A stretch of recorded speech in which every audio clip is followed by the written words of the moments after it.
Vamos a entrarle a esto sin miedo, sin pelos en la lengua, sin censura. Está en circulación, así como salió el licenciado de Jesús Lemus, así como salió Felipe el Oscuro, El Señor de la Muerte. Es un libro de Francisco Cruz y le quiero agradecer a la gente de Editorial Planeta que haga posible esta posibilidad de conversar con el autor de este libro, El Señor de la Muerte, García Luna. García Luna, El Señor de la Muerte, a una semana de que se lleve a cabo la audiencia, otra de las audiencias que nos encaminarían al juicio a Genaro García Luna, el ex superpolicía del en ese entonces presidente panista Felipe Calderón. En momentos en que los fiscales de Estados Unidos presentan comunicaciones interceptadas y hasta archivos de la policía mexicana como pruebas contra Genaro García Luna. ¿De qué habla este libro? Si me permiten, esta es la sinopsis de García Luna, El Señor de la Muerte, para darle la bienvenida a Francisco Cruz, quien habla de todos los secretos sobre el político más corrupto del sexenio de Calderón. ¿Cómo fue que un personaje tan limitado acaparó tanto poder en los sexenios de Fox y Calderón? Esta es la historia del exsecretario de Seguridad Pública que rendía cuentas a los narcos mientras les mentía a todos los mexicanos. Un personaje que supo esconder una meteórica y corrupta carrera, de soplón de la policía a espía de Carlos Salinas de Gortari, de funcionario estrella de Fox a titiritero de la guerra de Calderón. Durante años mantuvo una imagen pública de funcionario honesto, sin embargo hay pruebas de que desde 2006 ya estaba asociado a los capos y de que su guerra personal contra los cabecillas más peligrosos del crimen organizado, el Barbas, los Beltrán Leiva y la Barbie, era una estrategia para cimentar el poder del cártel de Sinaloa, que en 2 ocasiones le entregó maletines con hasta $5 millones, como detalla la orden de captura en su contra. El Topo, como lo apodaba el Chapo, vio en la publicidad, en la calumnia y en la desaparición de documentos su mejor arma para encumbrarse y aniquilar a sus enemigos. Colocó en áreas clave a su gente de confianza que hoy todavía opera en células durmientes a la espera de instrucciones. Esta es la historia de un manipulador que no tuvo reparo en sacrificar a quien le estorbara. La historia del superpolicía, como le gustaba que lo llamaran, que le vendió México al narco. Es un libro de Editorial Planeta y que firma Francisco Cruz, a quien le agradezco mucho que nos acompañe para hablar sin censura. Francisco, es un honor saludarte. Buenas tardes. Vicente, buenas tardes. Al contrario, muchísimas gracias por la invitación para hablar justamente de García Luna, El Señor de la Muerte. Esta sinopsis está macabra. Y que hoy debe llegar a las librerías.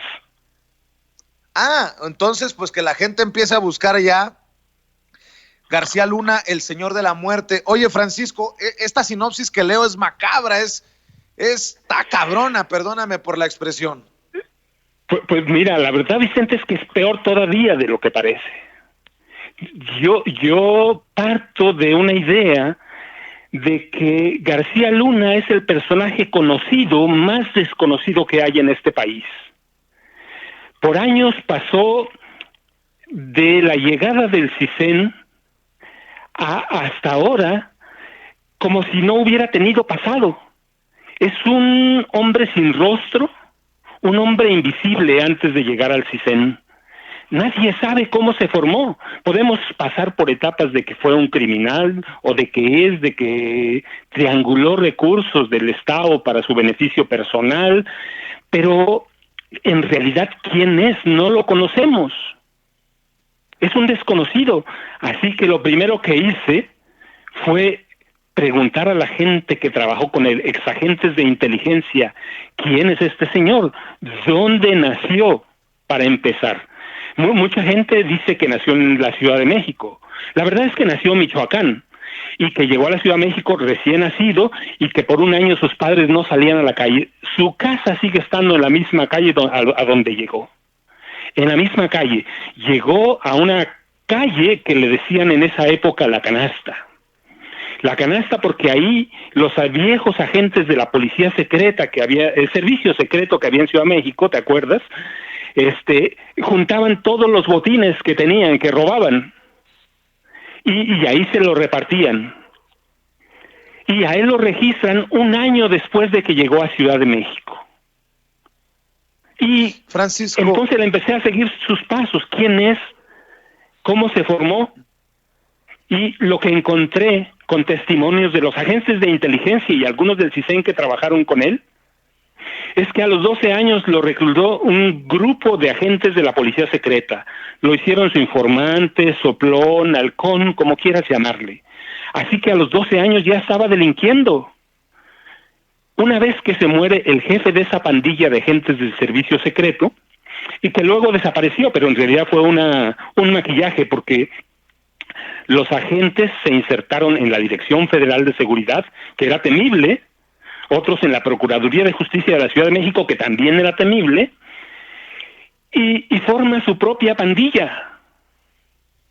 Y en 1987 da su primer golpe, y le roban a un comerciante de un mercado popular en Ciudad de México, una colonia que se llama Romero Rubio, le roban 250 millones de pesos. Y otro agente me llevó a uno de los cómplices, que era cuñado de García Luna, Antonio Chávez, el soldado. Después del asalto se van a refugiar a la casa de García Luna, y los tienen escondidos hasta que logran llevar al soldado a Michoacán a poner un rancho. Y a García Luna lo protegen, ¿quién? Los viejos agentes del servicio secreto. Y ellos lo llevan de la mano, lo van formando, lo van haciendo lo que es. Entonces, habría que darle forma a este personaje que representa toda la seguridad nacional de este país. Mientras no entendamos este pasado, no vamos a entender por qué son así los funcionarios. ¿Cómo se puede hacer de tanto poder? Pues que ya era un pillo desde niño. ¿Por qué un comerciante tenía 250 millones de pesos en su casa? Recuerda que en los 80, en este país había crisis cada 2 días. Llevabas tu dinero al banco y los banqueros te decían, no lo deposita aquí porque mañana puede haber crisis. Llévelo a las casas de bolsa o llévelo a su casa. Entonces todo el mundo guardaba el dinero abajo del colchón, abajo de la cama. Y da su primer gran golpe. Y los agentes del servicio secreto lo llevan al CISEN. Y en el CISEN lo forman como espía.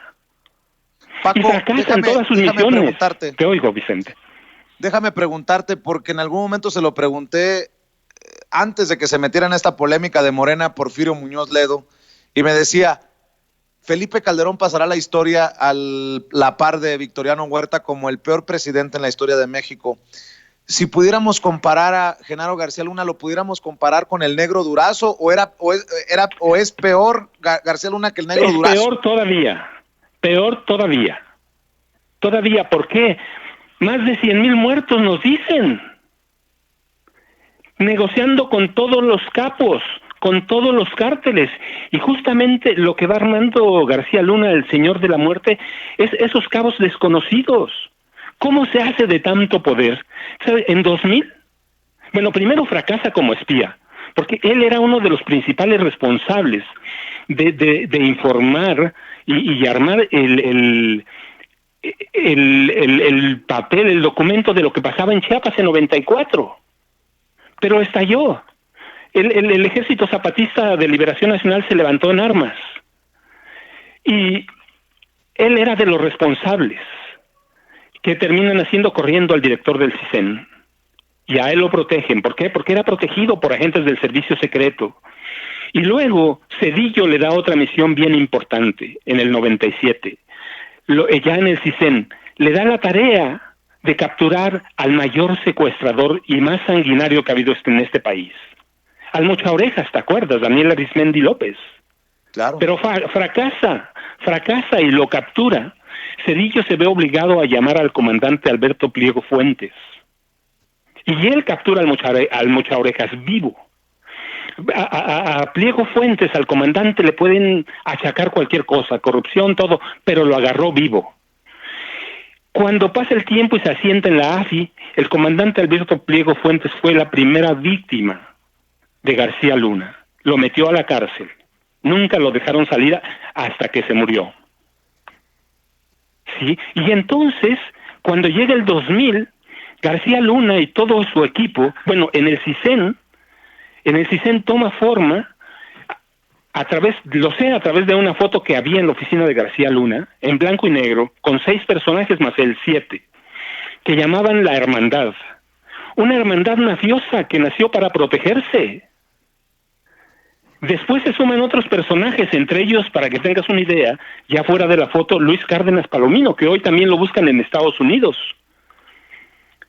A Ramón Pequeño García, que también lo buscan en Estados Unidos. Se suman Maribel Cervantes Guerrero, que tú sabes que la secretaria de Seguridad Pública del Estado de México, que era analista del CISEN. Se suma Linda Cristina Pereira Gálvez. ¿Quién es Linda Cristina Pereira Gálvez? La esposa de García Luna. Y a través del CISEN saquean documentos y va armando García Luna la ficha criminal de cada uno de nosotros. Cuando llega 2000, con todo ese bagaje de información, él apoyaba a Francisco Labastida Ochoa, pero pierde, recuerdas, y gana Vicente Fox Quesada. Y él llega a Vicente Fox Quesada y le vende todos los secretos del PRI, los secretos oscuros, los secretos de los personajes, y hace una extraña asociación con Marta Sagún Jiménez, que después se convertiría en la primera dama. Y se hace de mucho poder a través de ¿qué? De los secretos. Y Vicente Fox y Marta Sagún, que gobernaba este país claramente, le dan la tarea de renovar a la policía. Y le crean la AFI, ¿te acuerdas? Y fracasa en la AFI. La policía se corrompió. Y luego con Calderón, ya con el oficio político que le da ser espía, le vende los secretos que tenía. Y Calderón lo hace su sombra y le da todo el poder. Pero a algunos agentes o exagentes de inteligencia me platican además que él, por primera vez en la historia de este país, tomó el mando de más de 2.500 infantes de marina para tomar el 1 de diciembre de 2006 la Cámara de Diputados para que Felipe Calderón se autoimpusiera la banda presidencial y se autonombrara presidente de este país.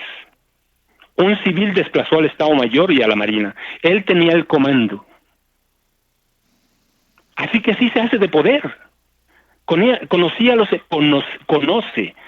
los secretos. Se llevó los archivos de la AFI, se llevó los archivos de la Policía Federal. ¿Te acuerdas? Construyó un búnker para eso. Y luego construyó su empresa privada.